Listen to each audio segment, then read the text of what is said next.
రాష్ట్రంలో బిల్లు రాజేసిన రగడ. వక్ఫ్ బిల్లులో అసలు ఏం జరిగింది? వైసీపీ ఆ బిల్లుకి మద్దతుగా ఓటు వేసిందా? లోక్సభలో ఎస్, రాజ్యసభలో నో. ఎందుకోసం? వైసీపీ నిజంగా విప్పు జారీ చేయలేదా? కూటమి నాయకులు చెప్పిందే నిజమా లేక కల్పితమా? నేషనల్ మీడియా ఏం చెప్తుంది? వైసీపీ బిల్లుకి వ్యతిరేకమా అనుకూలమా? Exclusively in Mahodaya media.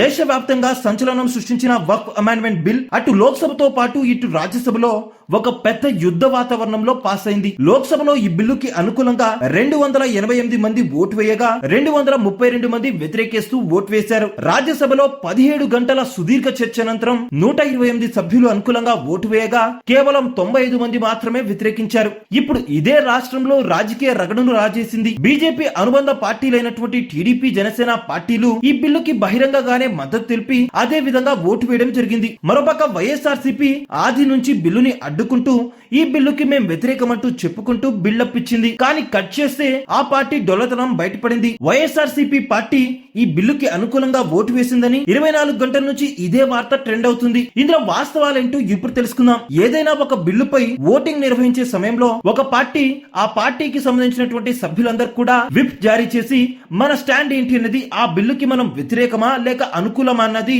ముందే నిర్ణయించి ఎవరికి ఓటు వేయాలో వారికి ఆర్డర్ పాస్ చేస్తారు. ఆర్డర్ పేరే విప్. ఆ విప్ ను వైసీపీ జారీ చేయలేదని, వైసీపీతో పాటు బీజేడీ పార్టీ కూడా జారీ చేయలేదని నేషనల్ మీడియాలో ఒక కథనం వచ్చింది. ఇక దాన్ని పట్టుకొని కూటమి మీడియా మొత్తం వైసీపీ కూడా ఈ బిల్లుకి వ్యతిరేకంగా ఓటు వేసింది, మైనార్టీలపై ముసలి కన్నీరు కారుస్తూ వెనుక నుండి వారికి కాటు వేసిందంటూ కథనాలు నడుపుతుంది. ఇప్పుడు వాస్తవం మాట్లాడుకుందాం. బీజేపీ అసలు ఈ స్థాయిలో మద్దతు వస్తుందని అనుకోలేదు. రాజ్యసభలో వాళ్ళు ఏదో 115 ఓట్లు రావచ్చని అంచనా వేశారు. కానీ దాన్ని తలకిందులు చేస్తూ 128 ఓట్లు అయితే వచ్చాయి. ఇదే అందరినీ ఆలోచింపజేసింది, ఆశ్చర్యపరిచింది. ఆ మిగతా ఓట్లు ఎక్కడి నుంచి వచ్చాయా అని ఆరా తీస్తే వైఎస్ఆర్సీపీ, బీజేడీ పార్టీల నుంచి వచ్చాయి అన్నట్లుగా ఒక అంచనాకి వచ్చారు. వాటి లెక్కలు ఇలా ఉన్నాయి. ఇండియా కూటమి సభ్యులు 88 మంది, బీఆర్ఎస్ సభ్యులు 4, అన్నాడీఎంకే 3 సభ్యులు. ఈ మొత్తం 95 ఓట్లు బిల్లుకి వ్యతిరేకంగా పడ్డాయి. బిల్లును వ్యతిరేకిస్తున్న వారి సంఖ్యాబలాలను సభలో పరిశీలిస్తే 105 వరకు ఉన్నాయి. కానీ ఓటింగ్ లో మాత్రం 95కే పరిమితమైంది. వ్యతిరేకమంటూ అనుకూలంగా పడిన ఓట్లు ఈ 2 పార్టీల నుంచే పడ్డాయంటూ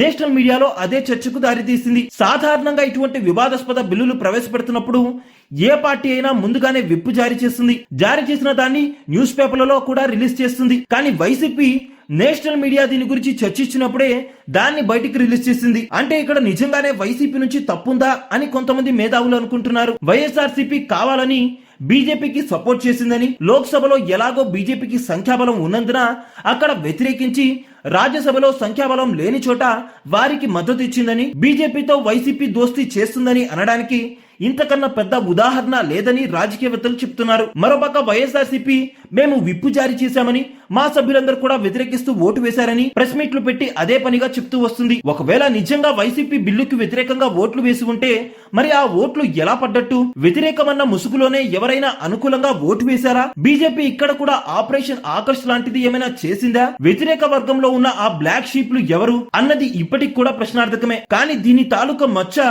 వైసీపీ మోయాల్సి వస్తుంది. ఇది నిజంగా వైసీపీ ఆడిన రాజకీయ చిత్రత లేక కూటమి నేతలు కావాలని వైసీపీ బురద చల్లాలని చూస్తున్నారా? ఎవరి పాయింట్ ఆఫ్ వ్యూ వాళ్ళది.